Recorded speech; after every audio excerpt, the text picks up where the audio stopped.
Alia adalah seorang wanita muda berusia 26 tahun yang kehidupannya dari luar terlihat seperti mimpi.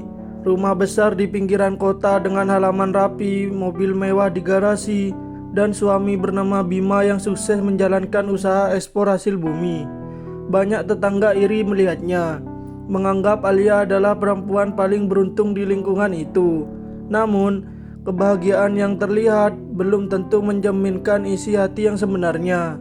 Bima adalah sosok yang bertanggung jawab, tapi kesibukannya membuat ia sering meninggalkan rumah. Perjalanan bisnis bisa memakan waktu hingga berminggu-minggu.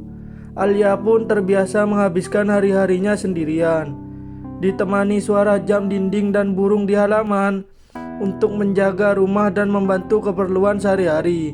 Bima mempekerjakan seekor sopir sekaligus penjaga rumah bernama Rian.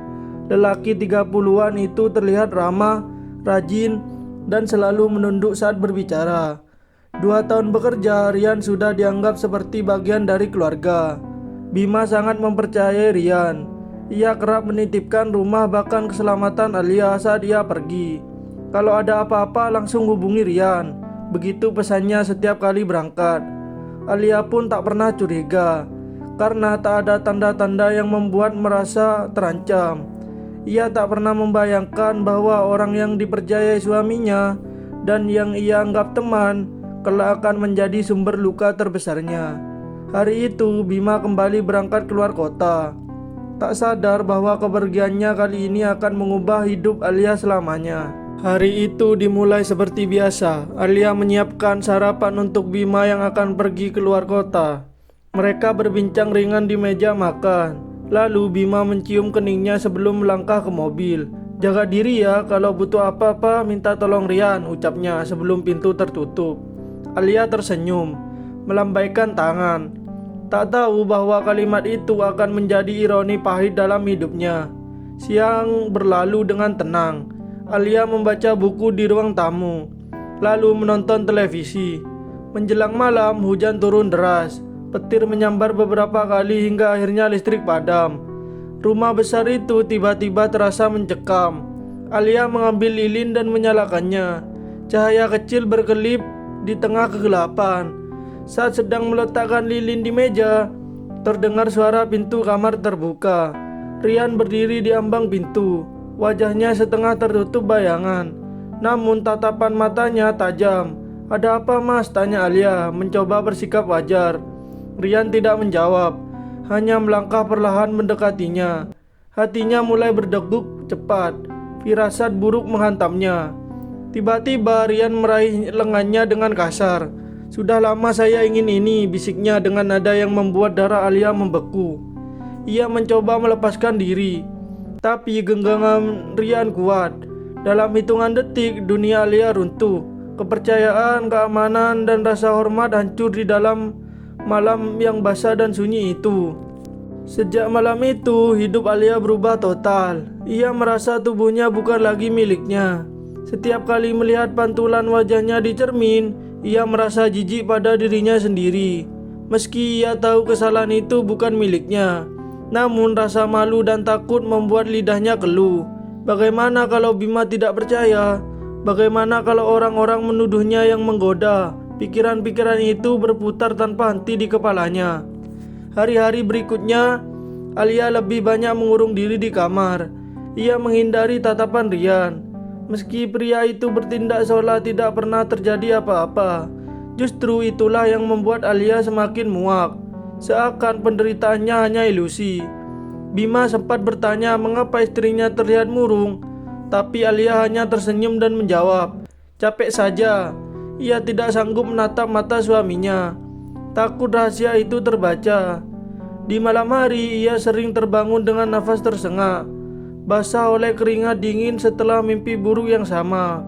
Bayangan Rian yang menutup mulutnya, tatapan mata yang tak akan pernah ia lupakan. Pada titik terendah, Alia sempat berdiri di balkon, menatap gelap malam dengan pikiran untuk melompat.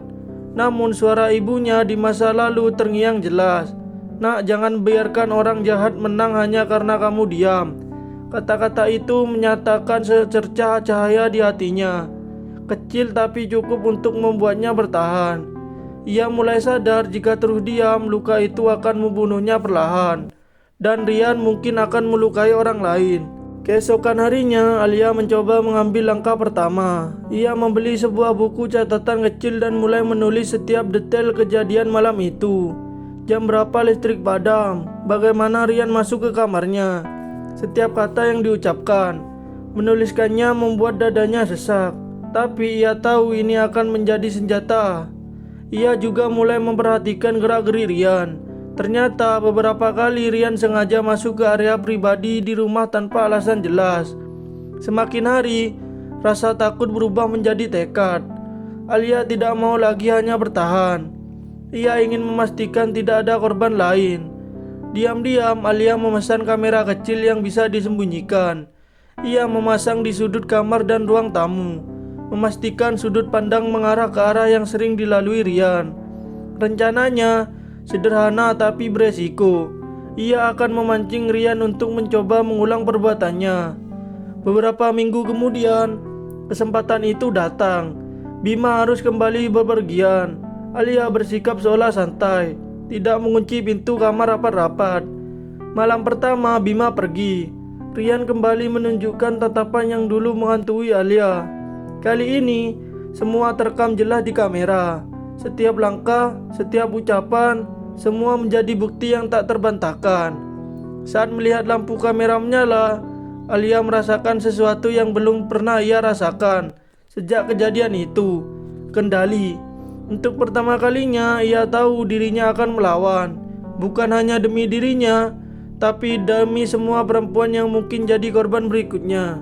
Begitu Bima pulang dari perjalanan bisnisnya, Alia sudah menunggu di ruang tamu dengan wajah tegas. Meski tangannya sedikit gemetar. "Mas, aku mau cerita tapi janji dengarkan sampai selesai," ucapnya pelan. Bima mengangguk, masih belum mengerti. Alia mengeluarkan laptop, membuka folder rekaman dari kamera tersembunyi. Video itu diputar, dan dalam hitungan detik, wajah Bima berubah pucat. Rahangnya mengeras, tangannya menggepal. Rian terlihat jelas mencoba memasuki kamar Alia dengan niat yang sama. Seperti malam mengerikan itu, Alia menceritakan semuanya, dari awal sampai akhir, tanpa menyembunyikan satu pun detail. Bima merasa campur antara marah, bersalah, dan hancur. Marah pada Rian, tapi juga pada dirinya sendiri yang telah meninggalkan Alia sendirian. "Kita laporkan sekarang juga," tegas Bima. Malam itu juga, mereka mendatangi kantor polisi dengan membawa semua bukti. Proses hukum berjalan cepat. Rian ditangkap di rumah kontrakannya. Saat berita ini tersebar, banyak tetangga terkejut. Mereka tak menyangka pria yang selama ini terlihat sopan dan rajin ternyata menyimpan niat seburuk itu. Di persidangan, Alia berdiri sebagai saksi. Meski suaranya sempat bergetar, ia berbicara dengan jelas. Setiap kata yang ia ucapkan menjadi tamparan keras bagi pelaku. Pada akhirnya Rian dijatuhi hukuman berat. Alia tidak hanya mendapatkan keadilan, tapi juga rasa lega karena telah berani melawan. Setelah semua proses selesai, hidup Alia tidak langsung kembali normal. Luka batin itu butuh waktu yang lama untuk sembuh. Namun ia memutuskan untuk tidak membiarkan trauma mengurungnya. Ia mulai mengikuti terapi, membaca buku tentang pemulihan, dan berdoa setiap malam untuk diberi kekuatan. Suatu hari, ia diundang oleh sebuah komunitas perempuan untuk berbagi kisahnya. Awalnya ia ragu, namun ketika melihat banyak wajah-wajah yang penuh luka serupa, ia sadar suaranya bisa berarti. Di depan puluhan wanita, Alia berkata, "Saya tahu rasa takut, malu, merasa kotor, tapi ingat diam bukan solusi. Suara kita bisa menyelamatkan nyawa orang lain." Kisahnya menginspirasi banyak perempuan lain untuk berani melapor. Beberapa bahkan mendekati setelah acara, memeluk sambil menangis, berterima kasih karena Alia membuat mereka merasa tidak sendirian. Alia kini tidak lagi melihat dirinya sebagai korban, melainkan penyintas yang kuat. Ia sadar keberaniannya adalah senjata yang paling ampuh. Dari pengalaman pahit itu, ia belajar bahwa kejahatan memang bisa menghancurkan, tapi keberanian bisa membangkitkan. Terima kasih yang sudah menonton. Semoga yang saya sampaikan bermanfaat dan menambah wawasan bagi kalian semua.